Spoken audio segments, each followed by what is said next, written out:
قلبي يا قلبي، تعالي بقى لما نعمله حاجة حلوة النهاردة هنعمل أكلة مفيدة جدا، بتقوي الذاكرة وبتقوي النظر وكمان بتحارب الزهايمر.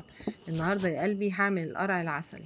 بس قبل ما نبتدي هنصلي على الرسول، اللهم صل وسلم وبارك على سيدنا محمد وعلى آله وصحبه وسلم. وانا هنا قلبي نضفت قلبه زي ما انت شايفة، وهبتدي اقشره واقطعه. وهنا خلي بالك، هي كانت كبيرة، طلعت لي 4 كيلو ونص من القرع. هنزل ب4 كوبايات ونص من السكر، يعني كل كيلو بياخد كوباية سكر. وبعد كده هغطيه بستريتش يا قلبي واسيبه بقى ينزل ميته. انا هنا فتحت عليه بعد ساعتين، انت عايزة تقعديه من ساعتين ل4 ساعات مفيش مشكلة. انا كنت مستعجلة عليه، وزي ما انت شايفة كده جايب السوائل بتاعه. هجيب بقى حلة وانزل بيها على النار، واخليني بردك انا احطه على النار وايدي بردك فيه لغايه بصي ما بينزل الميه بتاعته. انا عايزاكي تسلقيه وتسويه خالص بس من غير ما تهرسيه. وبعد كده السوائل اللي هتفضل فيه هجيب مصفى وهبتدي اصفيه، عشان انا عايزه السوائل دي اعمل بيها البشاميل. وفي نفس الوقت بردك انا هعمل بشاميل هتوفر لي السكر، لان اساسا هو فيه سكر، فانا هسقيه منه بالسكر.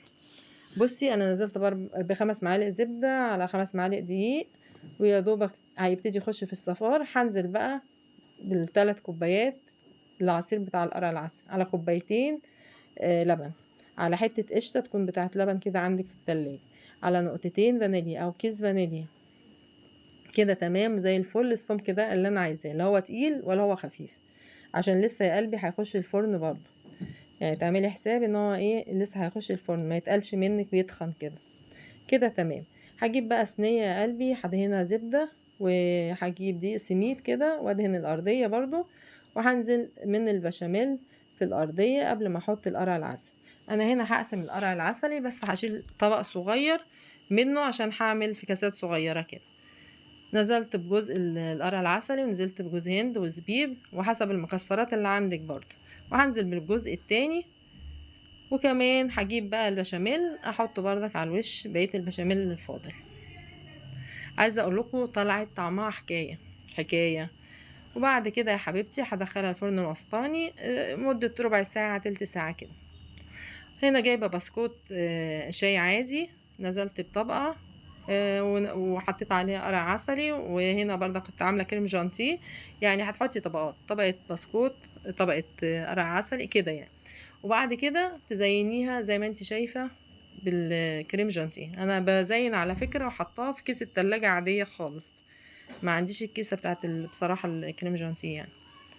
وهعمل واحده تانية هنا اهو، بسكوت ورق عسلي، يعني هتعملي طبقات يعني. وزينت بردك بالكريم جانتيه، وكان عندي صوص شوكولاته زينت بردك في الاخر على الوش. بصوا الجمال، طعمه روعه روعه روعه. بصوا الجمال جميل والله، طالع طعمه زي العسل ومفيد جدا يا جماعة. والله مفيد جدا. انا مش عارفة ليه انتوا مش بتهتموا بالحاجات المفيدة دي.